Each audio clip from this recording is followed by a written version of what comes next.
Hello dear students. सो आज मैं आपको पढ़ाने जा रहा हूँ एक टॉपिक जिसका नाम है लीनियर एक्सपेंशन।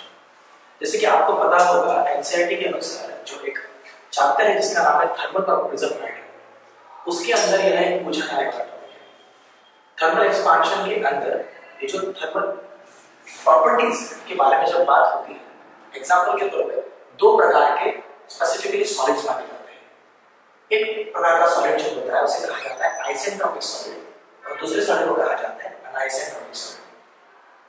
उसमें से स्पेसिफिकली मैं आज बात करने वाला हूं आइसेंट्रोपिक सॉलिड के बारे में, जिसको हम कहते हैं आइसेंट्रोपिक मटेरियल।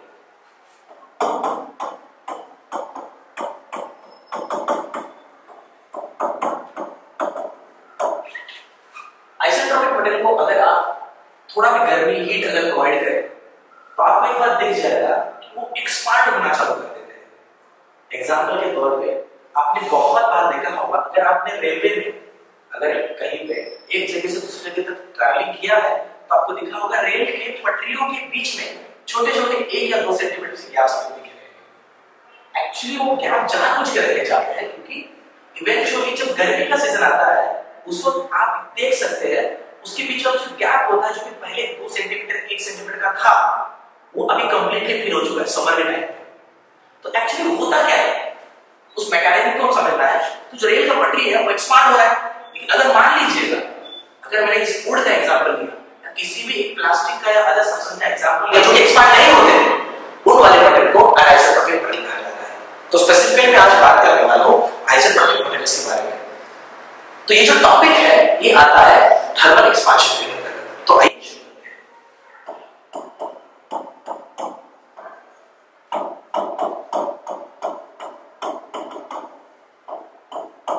Thermal expansion. सो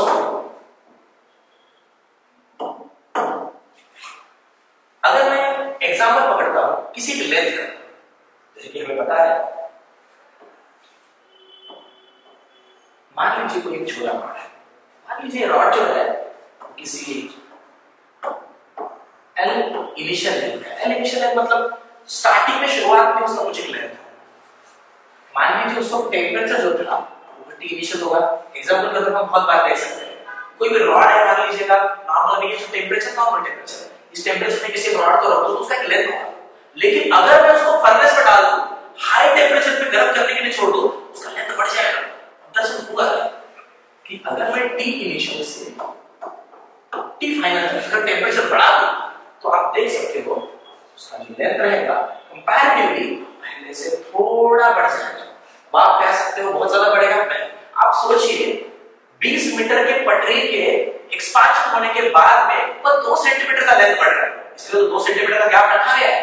तो आप खुद ही यहां से देख सकते हैं कि भले ही एल इनिशियल इसका कुछ लेंथ होगा लेकिन लेंथ में इतना ज्यादा बढ़ोतरी नहीं होने वाला है, थोड़ा होगा।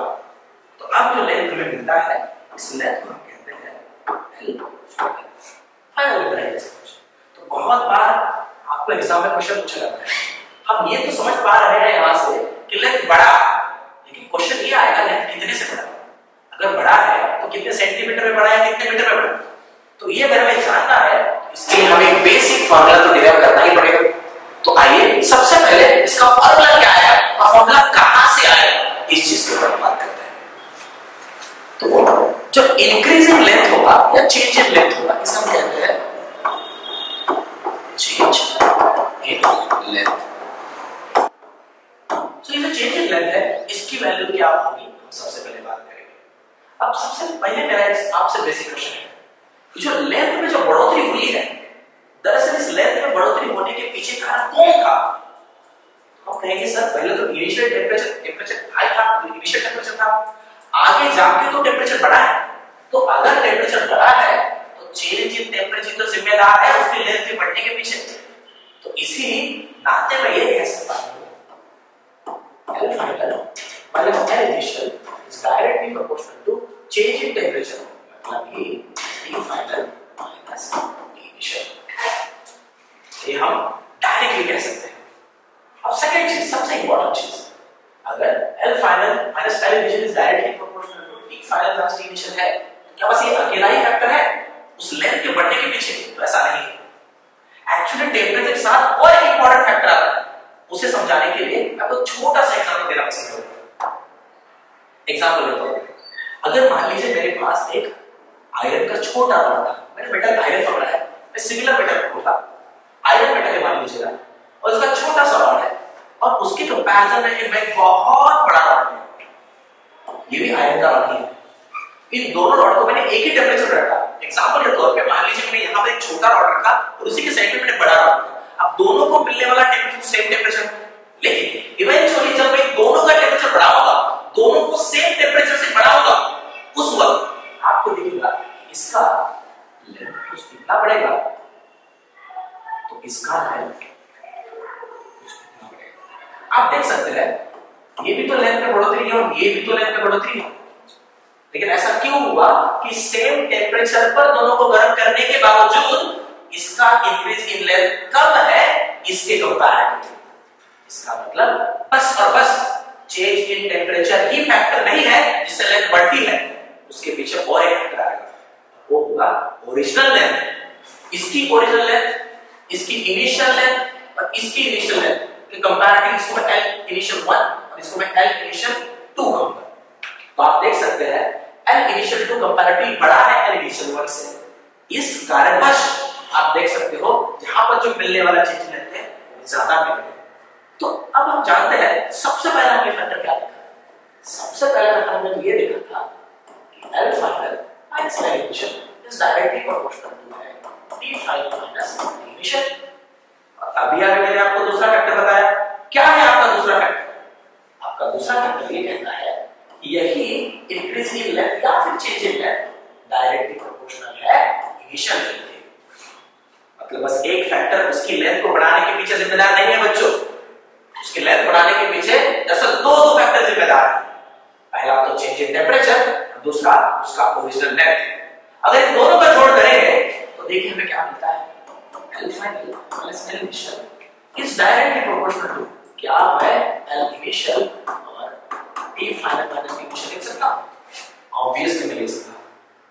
अगर इन दोनों के संबंध ज्ञान के बीच में डायरेक्टली प्रोपोर्शनल का साइन आ रहा है तो उसे हम इक्वल में कन्वर्ट करने के लिए किसी एक कांस्टेंट का हेल्प हम कह सकते हैं L final plus L initial is equal to, अब जो कांस्टेंट आता है उस कांस्टेंट को कहा जाता है अल्फा।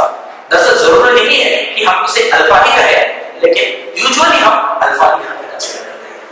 तो हम यहां पर लिखेंगे अल्फा L इनिशियल और T final minus T initial. ये आपका इंक्रीज इन लेंथ का फार्मूला बन जाता है। अभी सबसे इंपॉर्टेंट चीज, सर अल्फा क्या है? इस अल्फा को हम कहते हैं कोएफिशिएंट ऑफ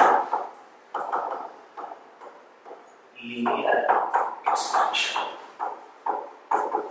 और इसका यूनिट होता है 1/डिग्री सेल्सियस। सो यहां से हमें पता चला